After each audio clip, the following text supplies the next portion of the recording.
నమస్కారం ప్రేక్షకులందరికీ విజయదశమి శుభాకాంక్షలు.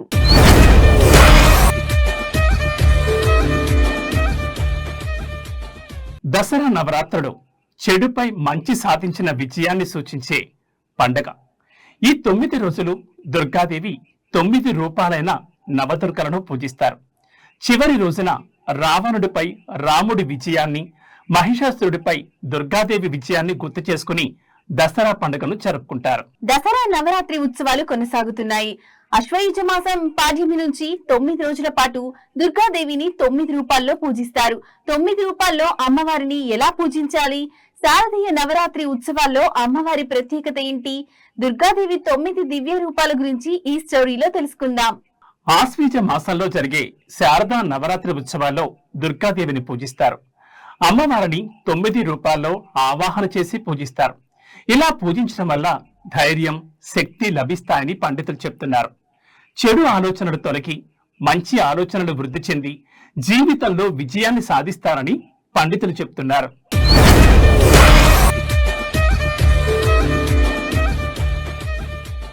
నవరాత్రి ఉత్సవాలు శైలపుత్రీదేవి ఆరాధనతో ప్రారంభమవుతాయి.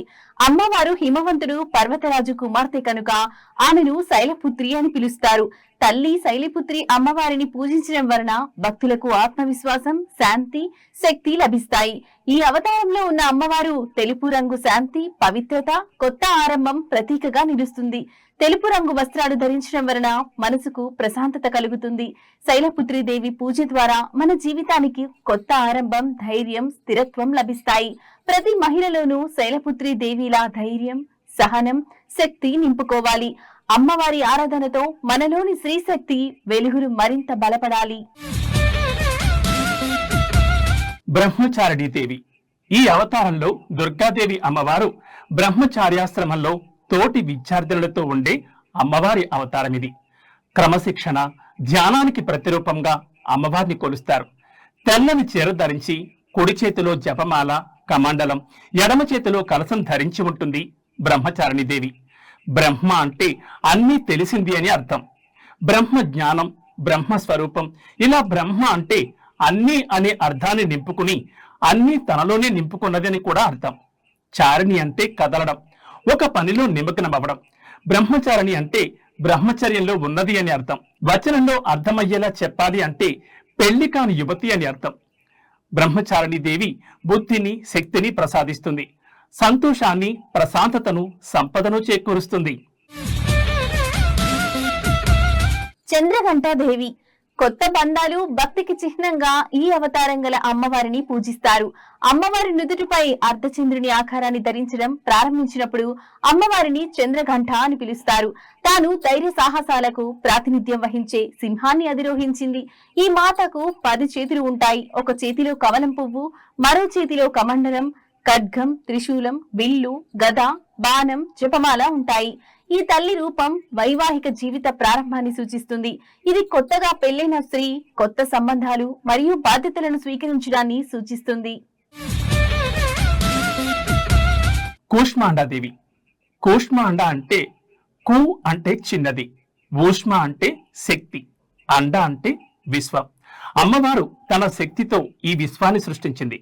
ఈ అవతారం మాతృత్వాన్ని సూచిస్తుంది. స్త్రీ గర్భం దాల్చి జీవితాన్నిచ్చే శక్తిని కలిగి ఉన్న స్థితిని ఆమె సూచిస్తుంది. దసరా నవరాత్రి ఉత్సవాల్లో శుద్ధ చవితి రోజున కూష్మాండ మాతను ఆరాధిస్తారు. కూష్మాండ దేవిని పూజించడం వల్ల దీర్ఘకాలిక రోగాల నుంచి ఉపశమనం లభించడంతో పాటు సమాజంలో కీర్తి, బలం, సంపదలన్నీ పెరుగుతాయని చాలా మంది నమ్ముతారు. పురాణాల ప్రకారం కూష్మాండ దేవికి మొత్తం 8 చేతులుంటాయి. ఈ చేతుల్లో చక్రం, ఖడ్గం, గద, పాశం, ధనస్సు, బాణాలు, ఒక తేనె భాండం, ఒక రక్త భాండం ఉంటాయి. ఈ అమ్మవారు సింహ వాహనంపై భూమి మీదకి వస్తారు. స్కందమాతాదేవి. ఈ అవతారం ప్రేమ, పోషణ స్వరూపంగా భావిస్తారు. ఈ రూపం మాతృత్వం, సంపూర్ణతను సూచిస్తుంది. ఒక స్త్రీ తన పిల్లలకు జన్మస్థలంగా మారుతుంది. ప్రేమ, త్యాగం, రక్షణగా భావిస్తుంది. స్కందమాత అమ్మవారిని పూజించడం వల్ల సంతానం లేని వారికి పిల్లలు పుడతారని పురాణంలో పేర్కొన్నారు. స్కంద అంటే కార్తికేయుడు. ఈ తల్లి దుర్గాదేవి స్వరూపం. కార్తికేయుని తల్లి కావడంతో ఈ స్వరూపానికి స్కందమాత అనే పేరు వచ్చింది. కాశీఖండం, దేవి పురాణం, స్కంద పురాణాలలో ఈ దేవి గురించి ప్రస్తావించబడింది. తల్లి స్కందమాతను గౌరీ, మహేశ్వరి, పార్వతి, ఉమా అని కూడా పిలుస్తారు. ఈ తల్లికి 4 చేతులు ఉంటాయి. ఒక చేతిలో తన కుమారుడైన స్కందుని శిశురూపం ఉంటుంది. మరో చేతిలో అభయముద్ర ఉంటుంది. ఇది మనలో భయాన్ని తొలగిస్తుంది. మిగిలిన 2 చేతుల్లో కమల పువ్వులుంటాయి. కాత్యాయని దేవి దుర్గాదేవికి సంబంధించిన రూపాల్లో కాత్యాయని మాతది అత్యంత హింసాత్మక రూపాలలో ఒకటిగా పరిగణించబడుతుంది. కాత్యాయని మాత గురు గ్రహాన్ని పరిపాలిస్తుంది. గురువు గ్రహాన్ని తెలివితేటలకు, ప్రశాంతతకు ప్రతీకగా భావిస్తారు. అందుకే కాత్యాయని దేవిని పూజించే వారికి ప్రతికూల శక్తులన్నీ తొలగిపోతాయని, సకల జన్మల పాపాల నుంచి విముక్తి లభిస్తుందని పండితులు చెప్తారు. మరీ ముఖ్యంగా నవరాత్రుల్లో పెళ్లి కాని కన్యలు తమకు నచ్చిన భర్తను పొందడం కోసం కాత్యాయని మాతను పూజిస్తారు. ఈ పవిత్రమైన రోజున ఉపవాసం, ఆచారం పాటిస్తారు. మహిషాసురుడు అనే రాక్షసుణ్ణి కాత్యాయని అమ్మవారే వధించారు. అందుకే ఈ అమ్మవారిని మహిషాసుర మర్దిని అని పిలుస్తారు. ఈ తల్లి సింహంపై స్వారీ చేస్తుంది. కాత్యాయని దేవి అంటే దుష్టశక్తులను నాశనం చేసే తల్లి అని చాలా మంది నమ్ముతారు. కాలరాత్రి దేవి ఈ రూపంలో అమ్మవారు ఉగ్ర స్వరూపంతో ఉంటారు. కాలరాత్రి అంటే తన భక్తుల మనస్సులో నుంచి అజ్ఞానం, చీకటిని తొలగించేది అని అర్థం. ఆమె భయంకరమైన రూపాన్ని కలిగి ఉన్నప్పటికీ ఎల్లప్పుడూ శుభాన్ని తెస్తుంది. అందుకే ఆమెను శుభంకరి అని కూడా పిలుస్తారు. కాలరాత్రి దేవి ముదురు నీలం లేదా నలుపు రంగుతో 4 చేతులు, విశాలమైన జుట్టుతో గాడిదపై స్వారీ చేస్తుంది. ఎడమ వైపున ఉన్న 2 చేతుల్లో కత్తి, ఇనుప ముళ్ళు ఉంటాయి. కుడివైపున ఉన్న చేతులు వరముద్ర, అభయముద్రలో భక్తులను ఆశీర్వదిస్తూ ఉంటారు. కాళీదేవి అంటే పెద్దగా ఎర్రటి కళ్ళు, ఎర్రటి నాలుక, ఉరుములా మెరిసే పూసల హారాన్ని ధరించి ఉంటారు. మహాగౌరీదేవి సహనం, సమతుల్యతకు ప్రతిరూపంగా దుర్గాదేవి మహాగౌరి అమ్మవారిగా అవతరించారు. ఆమె జ్ఞానం, సమన్వయాన్ని ప్రతిబింబిస్తుంది. గులాబీ రంగు మాతృత్వాన్ని, శాంతిని అందిస్తుంది. ప్రేమ, నిజాయితీని సూచిస్తుంది. దుర్గామాత అష్టమ శక్తి నామం మహాగౌరి. ఈమె పరిపూర్ణంగా గౌరీ వర్ణంలో ఉంటుంది. శంఖ, చంద్ర, కుంద పుష్పాలతో ఈ గౌరవర్ణం ఉపమించబడింది. చతుర్భుజాలు గల ఈ తల్లి వాహనం వృషభం. కుడి భుజంలో అభయముద్రను, కుడి కింది భుజంలో త్రిశూలాన్ని ధరించి ఉంటుంది. ఎడమ పై చేతిలో డమరుకాని, ఎడమ పై చేతిలో వరద ముద్రను ధరించి ఉంటుంది. అత్యంత శాంతంగా ఉంటుంది. మహాగౌరీ దేవిని ఉపాసించడం వల్ల శక్తి అమోఘమైన సత్ఫలదాయని అయింది. భక్తుల కల్మషాలు, కష్టాలతో పాటు వారి పూర్వ సంచిత పాపాలు కూడా పోతాయి. మహాగౌరి సర్వవిధ శుభాలు ప్రసాదిస్తుంది. సిద్ధిదాత్రి దేవి సిద్ధులను ఇచ్చి మోక్షానికి మార్గం చూపిస్తుంది. సిద్ధిదాత్రి అంటే మనకు శక్తి ఇచ్చేది. ఈ రూపంలో ఆమెను భక్తి శ్రద్ధలతో కొలుస్తారు.